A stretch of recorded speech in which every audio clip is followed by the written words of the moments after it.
In the quiet village of Isoba, where the dust whispered through clay streets and the sun pressed itself into every rooftop, there lived a girl whose words had wings.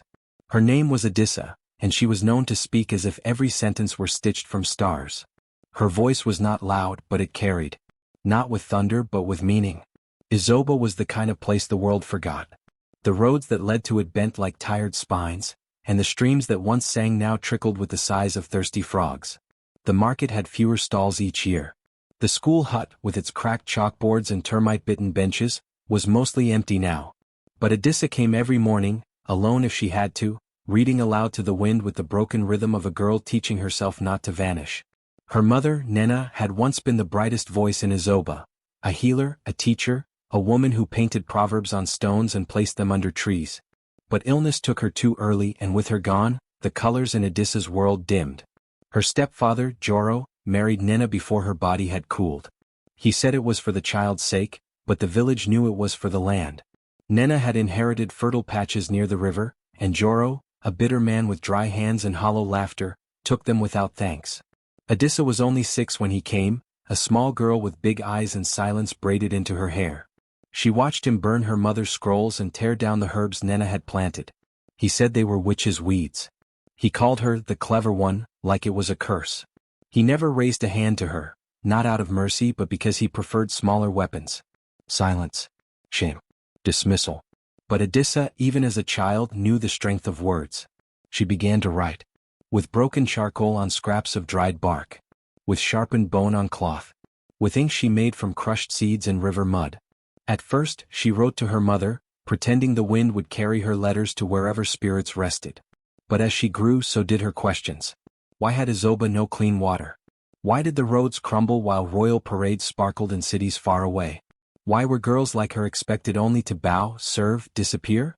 And so, Adissa began to write to the king. Each month, she would compose a letter, careful and bold. She told of the famine that followed the locusts, of the cracked roof of the village school, of the women walking miles for water, and of the way Isoba had not seen a royal inspector in 10 dry seasons. Her letters were not angry, they were honest. She believed someone in the capital would care. She believed that kings were not blind, only too far away to see clearly. When the letters were done, she would walk past the rice fields, past the broken well, and into the grove where an ancient baobab tree stood. Its bark was scarred with time, and its hollowed center smelled of memory. Inside that space, Adissa would tuck each letter, folding it thrice and whispering her mother's name before releasing it. Then she would place her ear to the bark and wait. Sometimes the wind came gently, brushing her cheek like a mother's hand.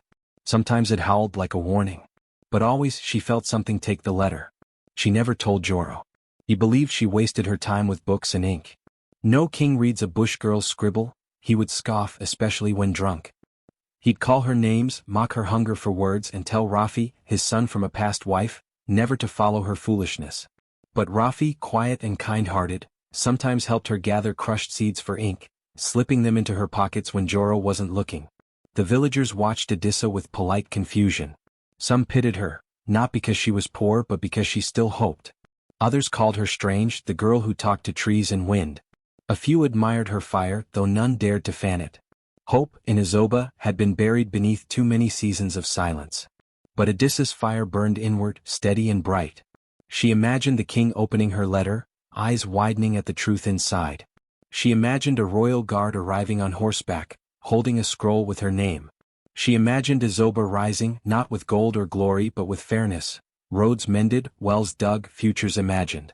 And so the letters continued. One every month. Sometimes 2. Until the day Joro followed her.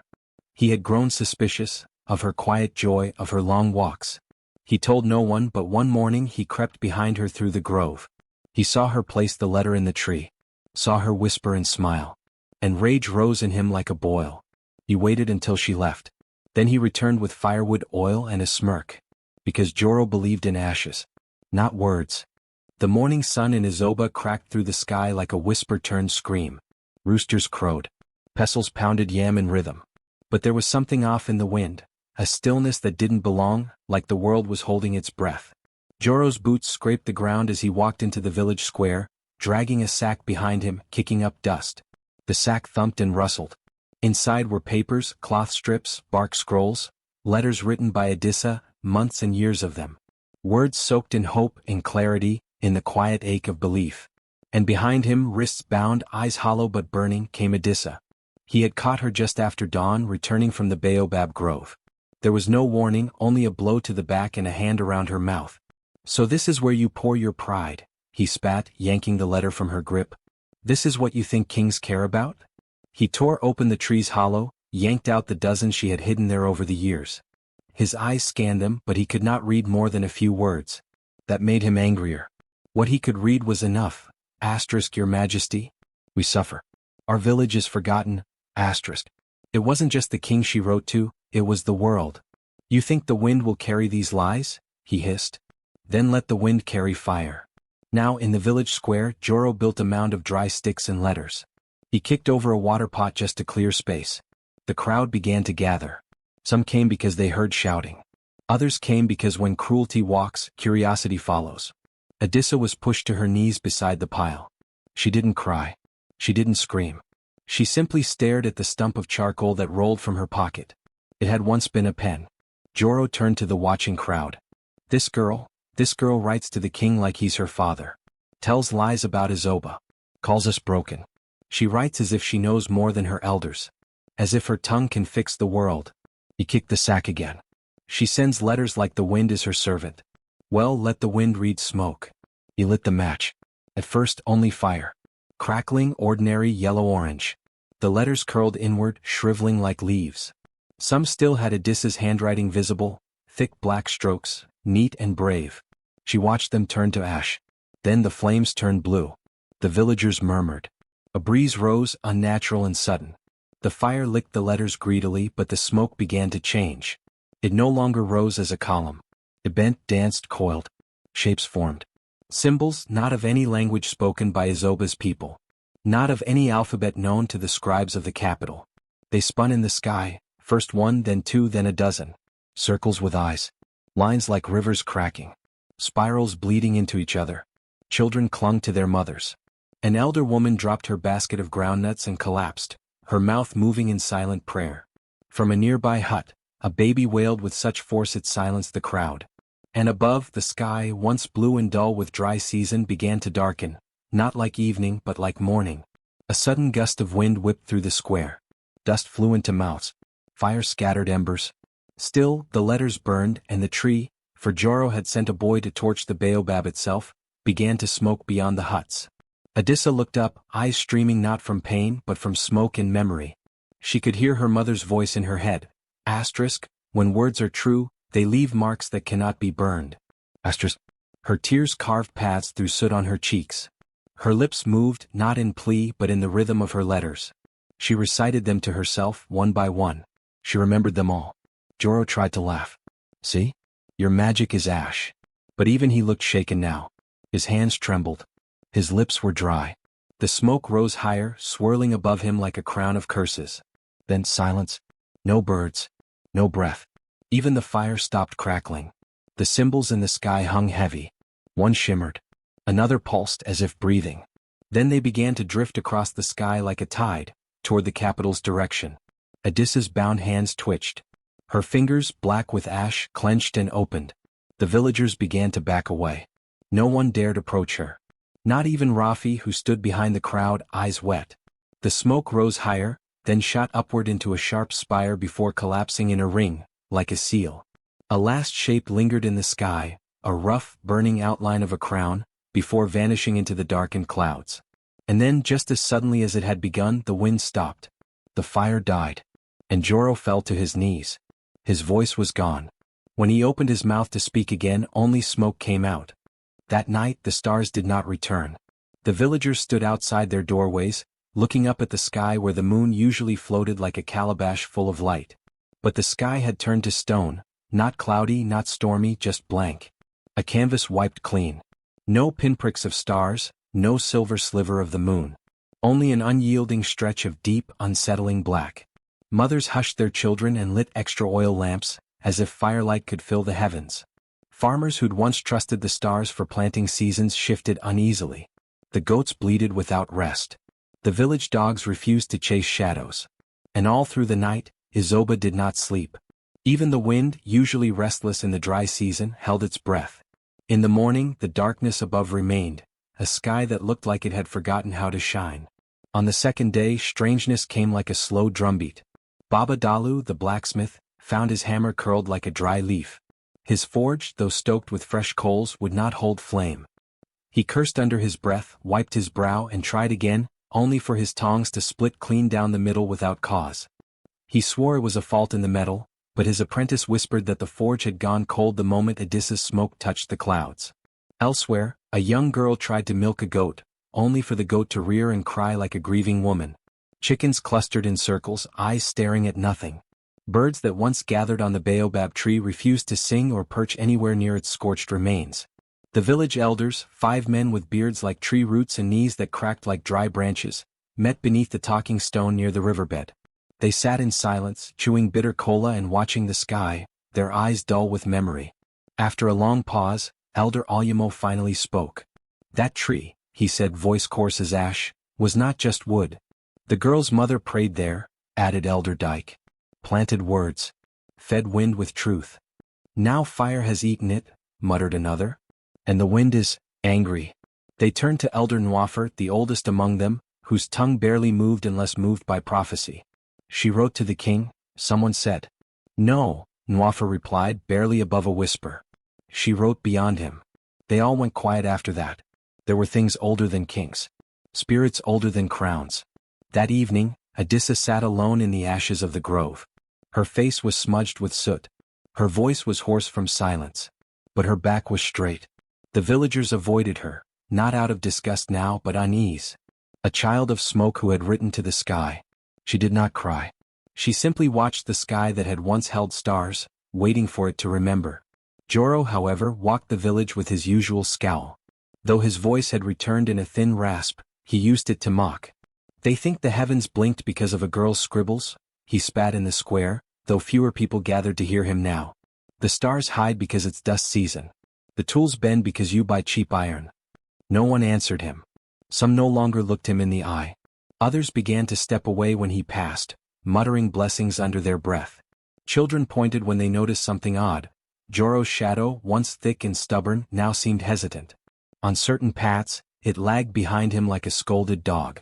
At other times, it stretched in the wrong direction entirely, toward the scorched tree stump as if drawn there by memory or guilt.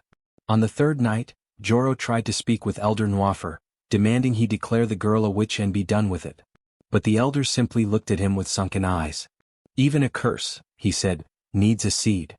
Joro spat at the ground and stormed off. But that night he dreamt of ink, thick and living, crawling up his arms, blinding his eyes, filling his mouth. He woke with a scream, alone, shaking, and found that his tongue was stained black. No amount of scrubbing would remove it. In other homes, quiet dreams stirred. Old women dreamed of the letters they had never dared write. Young boys woke to find words etched faintly on their palms, words they couldn't read but felt were prayers. And in the sky, though still blank, a single thin crack of light shimmered for just a breath of a moment, like a pen dragging across dark parchment. By the end of the third day, a silence had settled over Isoba, the kind of silence that lives in the ribcage before a storm, in the soil before the first sprout. The elders gathered once more.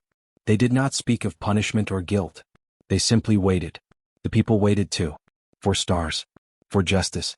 For the sky to answer the smoke that had once risen from a girl's broken letters. And above them all, the darkness hovered, not empty but listening. On the fourth night, when the stars still refused to return and even the frogs by the river sang in minor tones, Adissa dreamed of fire that did not burn and voices made of wind. She lay in the corner of her grandmother's old hut, the thatch roof patched with sorrow and silence. A lamp flickered weakly beside her, casting shadows that stretched and curled like they too had something to say. Her hands, still blackened from ash, trembled with a heat that did not come from outside. Sleep overtook her slowly, like dusk crawling over the land. In the first dream she stood in the grove again, though the baobab was whole, taller, older, crowned with gold leaves that whispered instead of rustled. From its hollow stepped a woman made entirely of smoke. Her face flickered, shifting between familiar and forgotten, but her voice was clear as river glass. The woman began to sing, not lullabies, not chants, but Adissa's own letters. Every word the girl had ever written rose in song. But the woman sang them in reverse, as if unweaving time, as if returning every syllable to the tongue of the first speaker. "You thought your words disappeared," the smoke woman said. "But the wind never forgets. Every truth uttered becomes a mark, and every mark draws blood from silence." Adissa reached out, but the woman dissolved into ash before her fingers could touch. She woke with a gasp, the hut still dark around her. But her skin felt hot, and when she looked down at her arms she saw it, faint glowing lines curling along her forearms like delicate vines. Letters. Her own handwriting. Sentences she'd written to the king now shimmered beneath her skin, pulsing with soft gold light like candle flame caught in water. She rubbed at the marks but they did not fade. Instead they brightened, casting light that formed words across the floor. Asterisk, we are seen. Asterisk. The next night she dreamed again. This time she stood beneath the sky, vast and blank. But then it opened, not like clouds parting but like parchment unfolding. Giant hands, invisible but felt in her bones, peeled the sky back. And from the endless white beyond came ink, black, thick and endless. It rained down in slow drips, coating the earth in living sentences. Where the ink touched the soil, flowers bloomed in the shapes of alphabets. Where it touched Adissa's feet, warmth shot through her spine, and she felt every word she'd ever swallowed suddenly beg to be spoken. She turned her face upward and let the ink run into her eyes. It did not blind, it revealed. She saw kings on gold thrones reading lies while truth curled at their feet, ignored. She saw villages like Isoba, hidden from maps, held in the clenched fists of silence. She saw girls like her, too, hundreds, maybe thousands, each with a letter inside them trying to crawl out. And she saw the smoke again, not rising from fire but forming a mouth made of sky. When she awoke, her body ached as if she had walked for days. Her tongue was dry. Her back itched, and when she turned toward the small mirror shard hanging in the hut, she saw it. Her spine, beneath her thin shift, glowed faintly through the cloth. More writing. More words. Not just hers now but others. Words she hadn't written. Names she didn't recognize. Places she had never been. Her body was becoming a vessel for voices long buried. She pressed her hand to her chest. Her heartbeat matched the pulsing of the glowing script. By the 5th day, even the villagers had begun to notice. When Adissa passed through the market to fetch water, people stepped aside not just out of fear, but awe. At night, children whispered of seeing her skin flicker like fireflies. One swore he saw her mouth moving without sound as if someone else were speaking through her. And still the sky did not bring back its stars. Joro watched from the shadows, face drawn and eyes sunken. He had stopped speaking in public, partly because people no longer listened, and partly because his own voice had begun to echo strangely, like someone else was repeating his words just half a breath behind. That night, Adissa did not sleep. She sat by the ashes of the baobab and waited. She waited for the smoke. It came just before dawn, coiling up from the earth without fire. It wrapped around her like a shawl, warm and weightless. Then it whispered, Asterisk, you were not chosen for vengeance. You were chosen for memory. Asterisk. The smoke rose, brushing her face like her mother's kiss. You are the mouth, it said. And the mouth does not forget. Adissa lowered her head, the glow from her arms casting strange shadows across the soil. She was no longer just a girl with ink and letters. She was a scroll written by generations.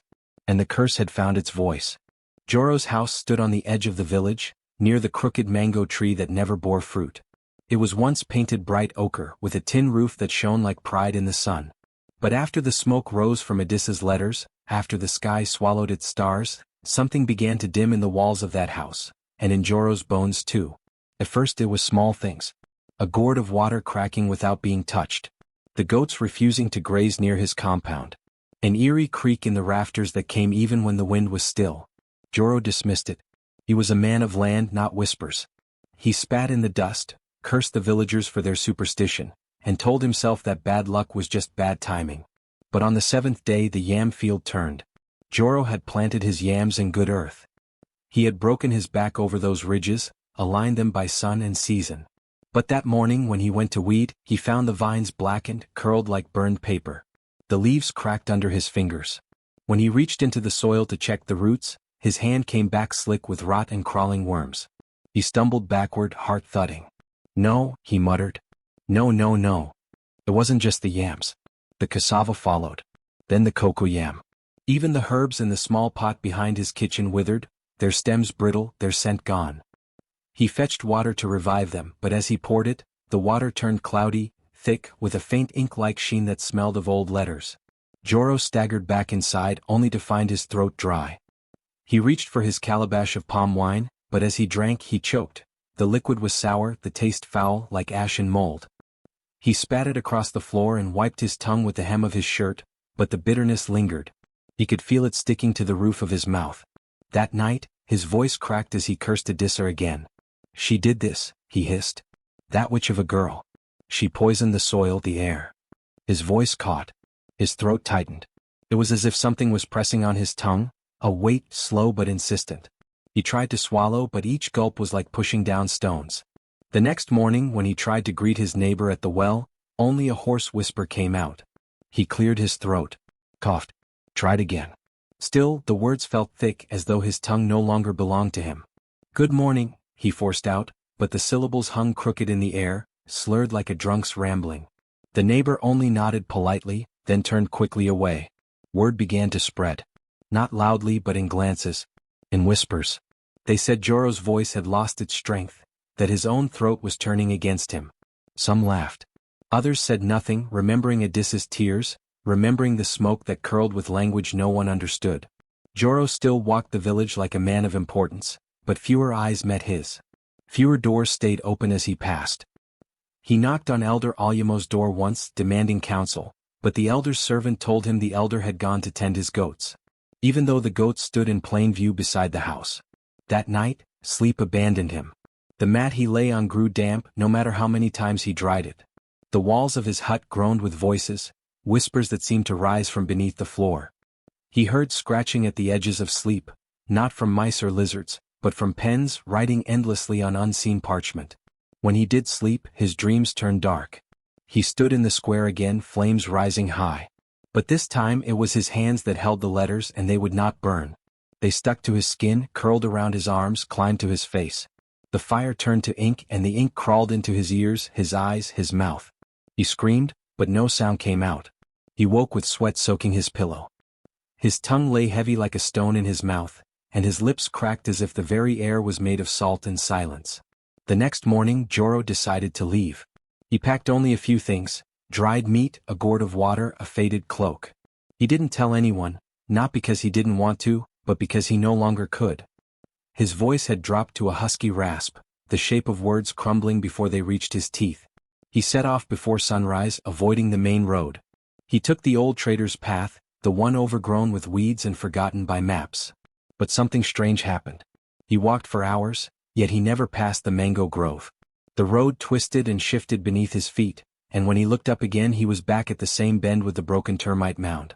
He tried another path, the hunter's route through the bush, only to find it looped back too, circling like a snake chasing its tail. By midday he had gone in circles so many times he began to panic.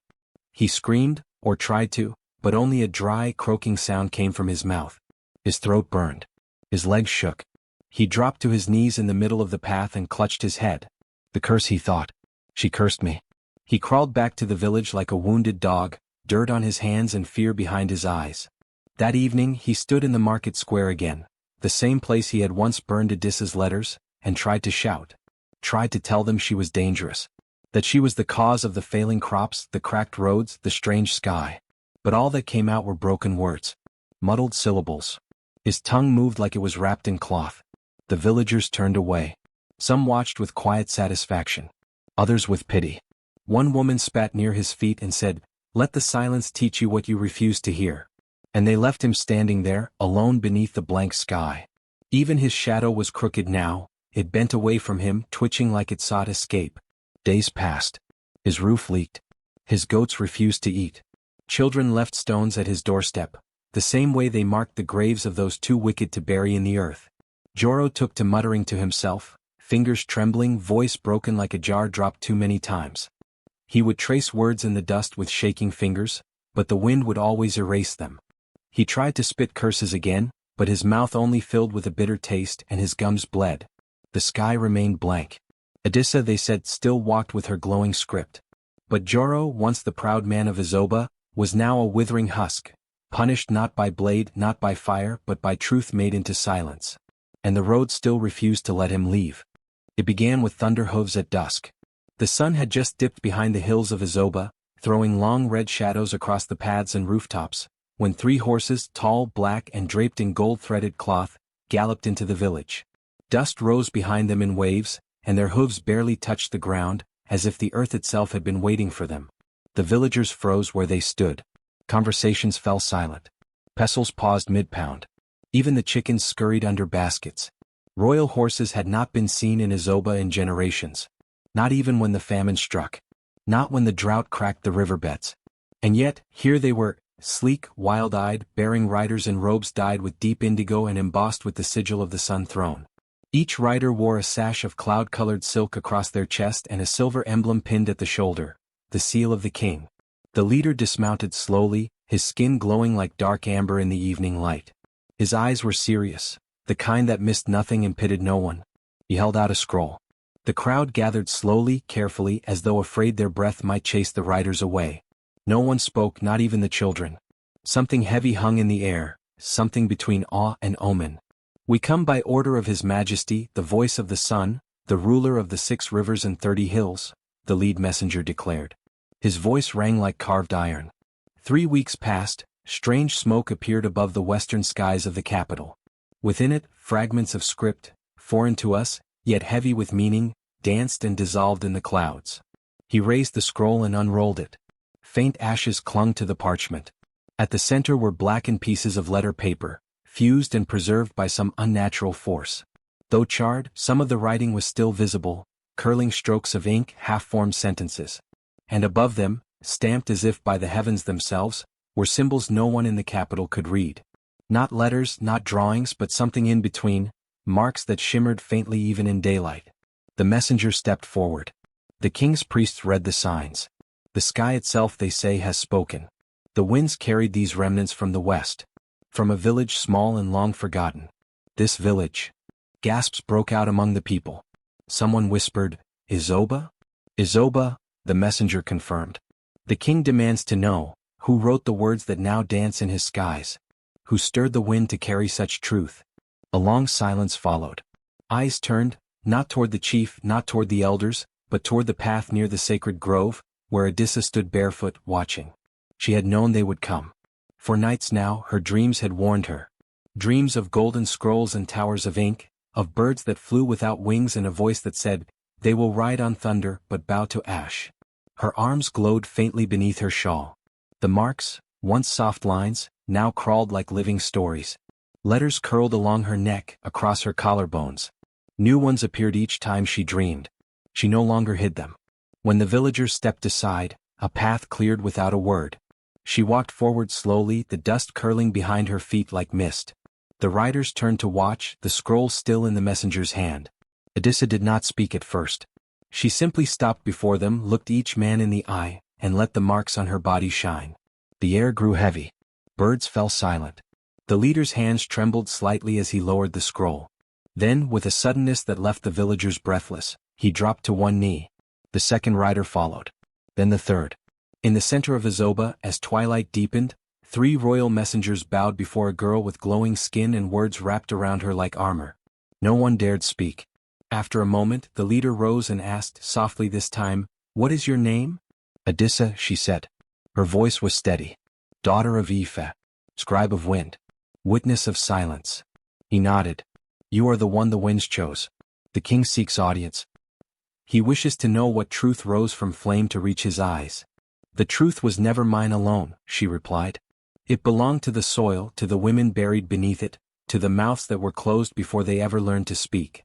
The messengers said nothing, but their eyes gleamed with something close to reverence. The villagers watched in stunned quiet. Many of them remembered how they had turned their faces when Adissa cried in the square. How they had let her stepfather burn her words while they stood with folded arms. Now they looked on the same girl as if she had become a myth before their eyes.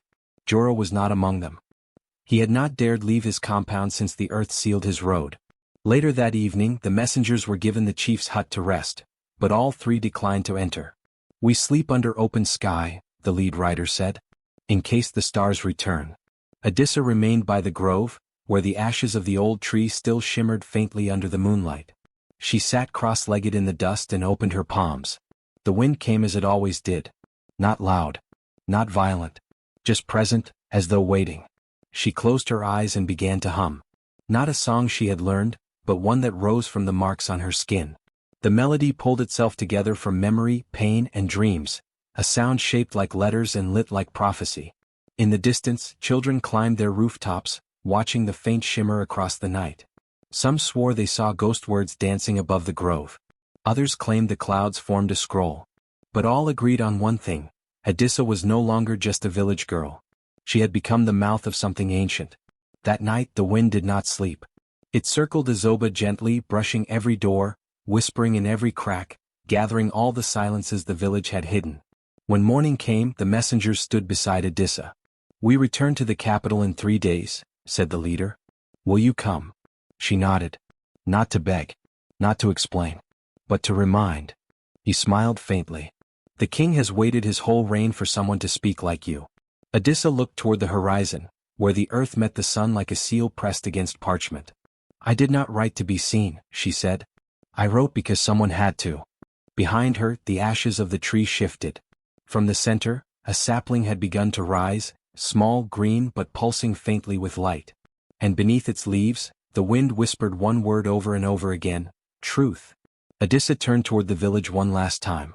And they at last bowed. The journey to the capital took 7 days. Adissa rode not in chains nor in shame, but in a palanquin draped with fabrics woven from cloud-colored silk. Royal guards walked beside her, clearing the roads not with swords but with words: "Make way for the girl whose letters stirred the sky." Villagers from other provinces came out to watch.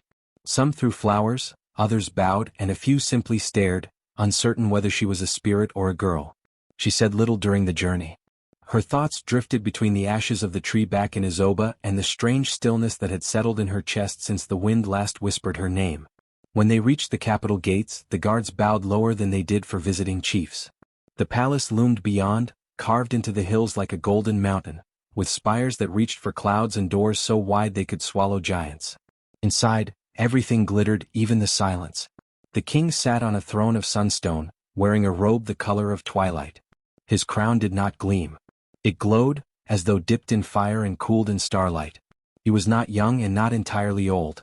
His eyes held the weight of many wars and the weariness of many lies. When Adissa stepped into his hall, the wind stirred again. Not outside but inside, beneath the ceiling. It rustled scrolls on the walls. It lifted the corners of the king's robe. And the glowing script on Adissa's skin brightened. The king stood. He did not ask her to bow. Instead, he walked down the steps of his throne and circled her slowly. Then he spoke, quietly, like a man speaking to thunder after a long drought. "The sky sent me smoke, and in the smoke were words. Your words." He gestured, and scholars brought out scrolls, thick, ancient ones bound in bark and leather. But these were not old tomes. These were new scrolls, copied from the symbols that rose in the sky when her letters burned. The smoke letters, recorded as they had appeared above the palace. Floating, shifting, impossible to forget. The king waved his hand, and a scroll was read aloud. It spoke not of glory or praise, but of forgotten villages, crooked officials, women buried in shallow justice, and children who died before their names were ever recorded. Each line struck like a drumbeat in the chest. Each phrase sounded like something too honest to be written by any royal hand. The king's scholars confirmed that much of what she had written, thought to be childish exaggeration, aligned with buried records, ignored petitions, and erased truths. "You were not just writing to me," the king said. "You were writing for me, for the crown that no longer hears its people." Adissa didn't answer. Her skin answered for her, glowing softly. She lifted her arm, and new script formed across her forearm like a living ink. A line from one of her burned letters. Asterisk, "A ruler must read what silence writes." Asterisk. The king stepped back, then slowly bowed his head. He called for a chair to be placed beside the throne, not in front of it, not behind it, but beside. A chair carved of dark wood, wrapped in strips of old parchment, and lined with cushions filled with phoenix feathers. "This shall be your place," he said. "Not because of who your family was, but because the sky chose your hand." He turned to the court and raised a hand. "Let it be written in the golden book," he declared, "that Adissa of Isoba shall serve as sky scribe of the realm, keeper of truths that kings forget, and witness for those whose voices are taken." Gasps echoed through the chamber. No girl and no commoner had ever been named such. But Adissa only blinked, steady, then walked toward the new chair and sat. Her back straight. Her hands folded. The scrolls in the room began to rustle again, not from the wind but from memory. Somewhere above, a skylight opened, and the sun poured down on her face. The king smiled faintly. "You write with fire," he said. "And I would rather be burned by truth than blinded by comfort." From that day Adissa wrote not from exile but from power. She sat in the archives beside men twice her age and twice her pride, and they learned to listen. Letters passed through her hands before reaching the king.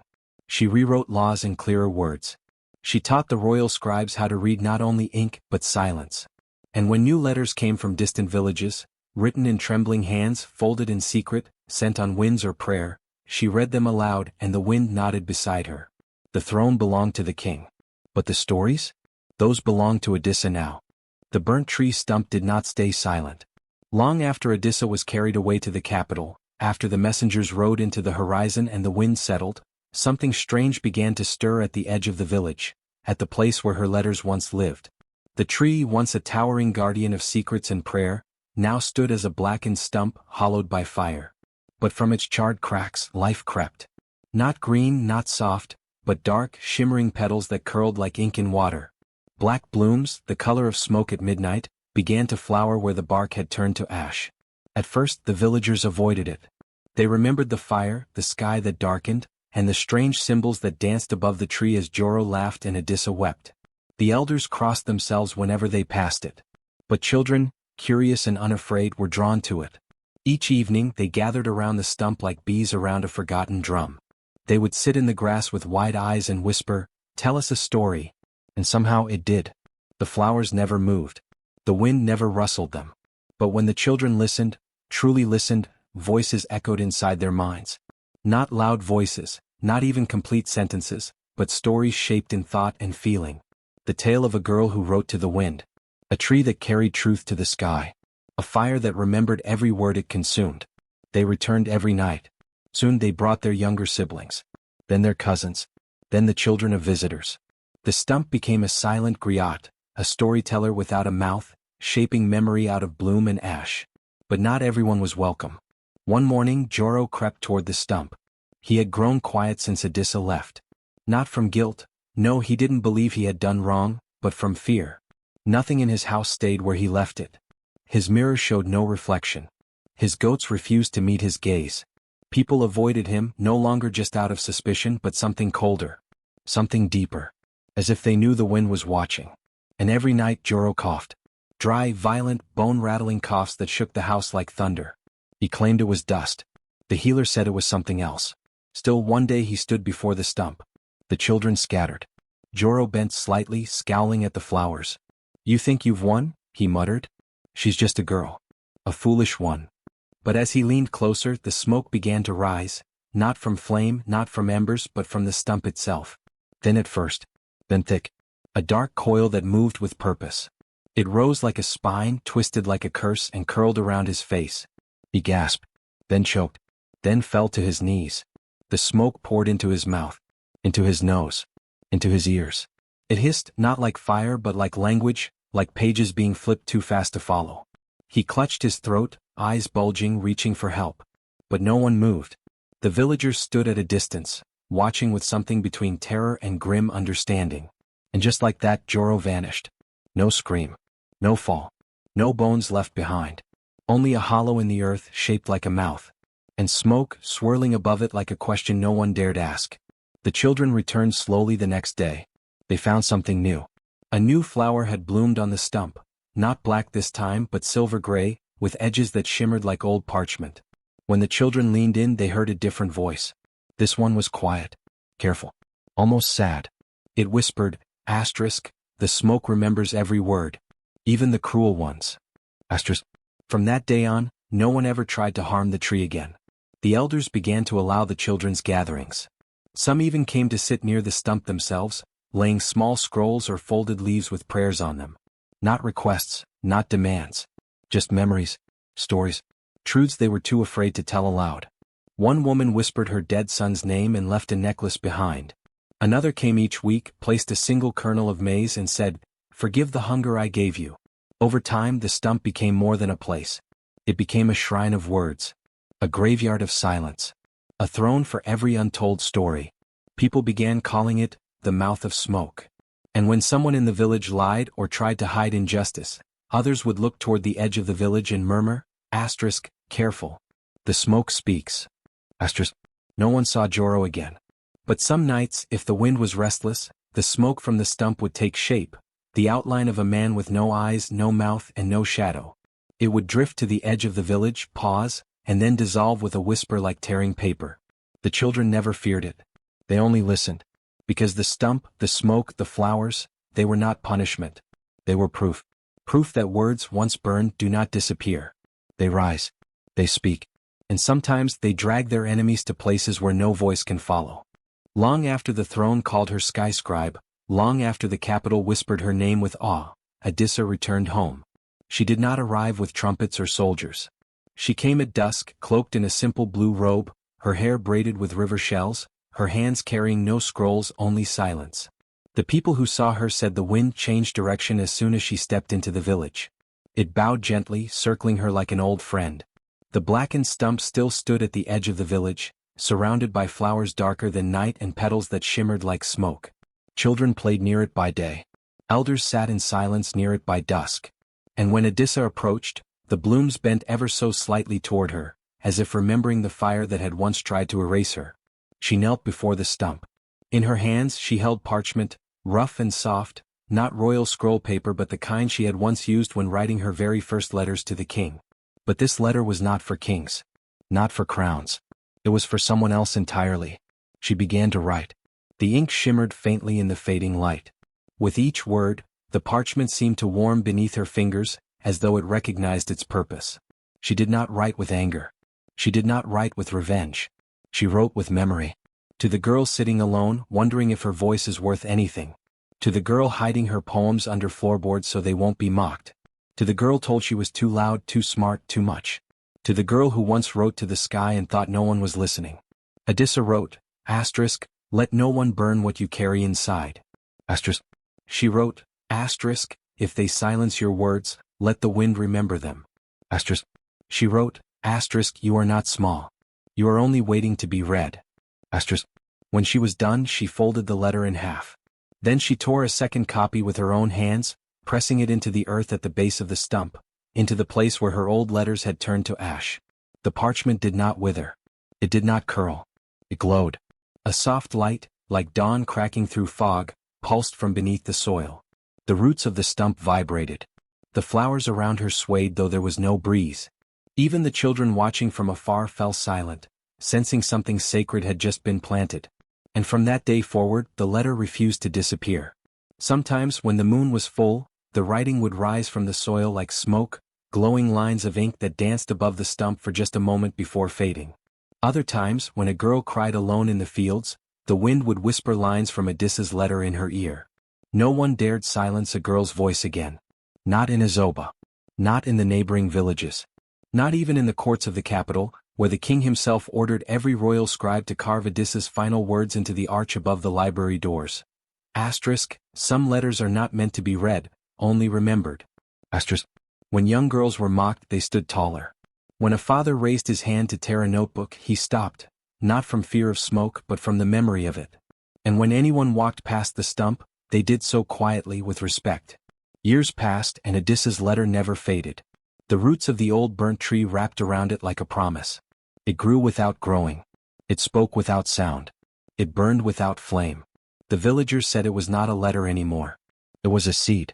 And what it grew was this, belief. Belief that stories do not die in fire. That voices do not vanish when ignored. That even when torn, buried, or forgotten, the truth has a way of returning, walking quietly on the wind and whispering itself back into the world. No one could burn that again. Because Adissa had written it into the bones of the village. And the village had chosen to remember.